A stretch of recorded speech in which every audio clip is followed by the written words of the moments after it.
के युवा स्वामी आ गए हैं। तलवार देवता युवा स्वामी को प्रणाम। वांग पिंग, तुम्हें किसी ने क्यों बांधा है? तलवार मंडली की इज्जत तुमने वाकई मिट्टी में मिला दी। युवा स्वामी, मैं उनसे कमजोर हूँ। वाह, कितनी अद्भुत पवित्र तलवार आत्मा। वास्तव में 10,000 वर्षों में एक बार दिखने वाली जन्मजात तलवार काया। क्या तुम मुझे अपना गुरु बनाना चाहोगी? आपको गुरु बनाऊं? मैं तलवार मंडली का स्वामी हूँ, पूर्वी प्रांत का तलवार देवता। अगर तुम मेरी शिष्या बन जाती हो तो तुम भविष्य में तलवार मंडली की उप स्वामी बनोगी। मैं तुम्हें अपनी सर्वोच्च विद्याएं सिखाऊंगा, तुम्हें भविष्य में सफलता के शिखर पर पहुंचाऊंगा और तुम्हें सर्वोच्च पद पर बिठाऊंगा। पिताजी, तलवार मंडली के उपस्वामी का यह पद क्या ये आलिंग का नहीं है? तलवार मंडली की उप स्वामी सुनने में बहुत प्रभावशाली लगता है। तो इसका मतलब है कि तुम सहमत हो? मैं मना करती हूँ। मैं और पापा, डैडी, मम्मी माँ को ढूंढने आए हैं, गुरु बनने नहीं। तुम्हारी माँ कौन है? तलवार पवेलियन, स्वॉर्ड पवेलियन की सीनियर सिस्टर मेंग निना। क्या ये नामुमकिन है? मेंग निनक की तो शादी नहीं हुई है ना? उसे बच्चा कब हुआ? क्या तुम्हें कोई गलतफहमी हुई है? मेंग निनग मेरी शिष्या है, वह मेरे बेटे की मंगेतर है। तुम्हारी माँ कैसे हो सकती है? मेंग निनग मेरी पत्नी है और मेरे बच्चे की माँ भी है। आज मैं तलवार पवेलियन, स्वॉर्ड पवेलियन में आया हूँ, खासकर अपनी पत्नी को ढूंढने के लिए। ये सब बकवास है। जब से मैं मेंग निनक से मिला हूँ उसने हमेशा मुझे बताया है कि उसकी कभी शादी नहीं हुई। आप दोनों कृपया मेरे साथ तलवारबाजी चौक स्वॉर्ड स्क्वायर पर चलें। मेंग निनग वहीं इंतजार कर रही है। चाहे बात सच हो या झूठ, इस छोटी लड़की को तलवार पवेलियन, स्वॉर्ड पवेलियन में ही रहना होगा। आलिंग,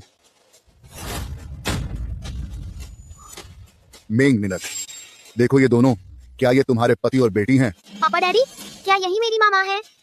कितनी खूबसूरत है। हाँ, यही तुम्हारी माँ है। मामा, गले लगा लो। रुको, पास मत आओ। गुरुजी मास्टर, मैंने इन दोनों को कभी नहीं देखा है और इनका मुझसे कोई लेना देना नहीं है। आलिंग, ये नियन नियन है, ये तुम्हारी अपनी बेटी है। क्या तुम उसे पहचानती भी नहीं हो? पापा, डैडी, क्या मामा हमें नहीं चाहती? ऐसा कैसे हो सकता है? मामा ने तुम्हें बहुत समय से नहीं देखा है, इसलिए वो तुम्हें पहचान नहीं पा रही है। आलिंग, तुमने मुझसे 6 साल में घर लौटने का वादा किया था। आज तुम वापस क्यों नहीं आई और किसी और से शादी क्यों कर रही हो? यहाँ बकवास मत करो। मैंने कभी शादी नहीं की, तो बच्चे कहाँ से होंगे? बल्कि तुम बच्चे को लेकर मेरी बदनामी करने आए हो। तुम्हारा इरादा क्या है? मैं तुम्हारी बदनामी करूं? बेटी माँ से मिलना चाहती है, मैं खुद उसे लेकर उस 6 साल से लापता माँ के पास जाऊं? क्या मैं गलत हूँ? तुम बस ऊंचे लोगों से संबंध बनाना छोड़ दो। मैंने कहा मेरा कोई बेटी नहीं है। जल्दी जाओ, वरना मेरे बुरे व्यवहार के लिए मुझे दोष मत देना। तुम बेटी में ऐसी तलवारबाजी की प्रतिभा है, तुम पूरी तरह से उस पर निर्भर हो सकते हो। धन और वैभव पाने के लिए इन नीच तरीकों का इस्तेमाल क्यों? किसी की इज्जत खराब करने के लिए। ये मेरा पारिवारिक मामला है, तुम इसमें टिप्पणी करने का कोई अधिकार नहीं है। अरे ओ लोहार, मुझसे ऐसे बात करने की हिम्मत कैसे हुई तुम्हारी? मैं तुम्हें मेरे पिता के बारे में बुरा नहीं बोलने दूंगी। क्या तुम बस पीछे ही छिपते हो, एक बच्चे के पीछे? बस करो। चूंकि यह छोटी लड़की जिद पर अड़ी है कि मिंग उसकी माँ है, तो मैं दूसरों की मदद कर सकता हूँ।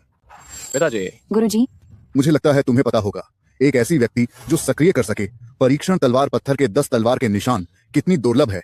और यह भी मत सोचो कि वह तुम्हारी बेटी है या नहीं, उसे तलवार के मंडप में रहना ही होगा। शिष्य समझ गया। सच में? बस तुम मुझे गुरु मान लो। मैं न केवल तुम्हें तलवार के मंडप का उप मंडप प्रमुख बना सकता हूँ, बल्कि मेरे बेटे और मिंग को भी तुम्हें गोद लेने दूंगा। इस तरह तुम अपनी माँ के साथ हमेशा रह सकती हो। और जहां तक तुम्हारी बात है, तुम्हारे पास तलवारबाजी की कोई कला नहीं है। तुम पहाड़ के नीचे एक नौकर के रूप में काम कर सकते हो। क्या कहा तुमने? क्या तुम सुन नहीं सकते?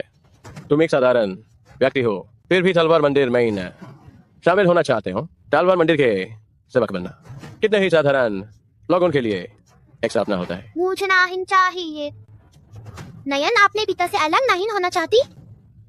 ये तुम्हारे आत्माएं नहीं है।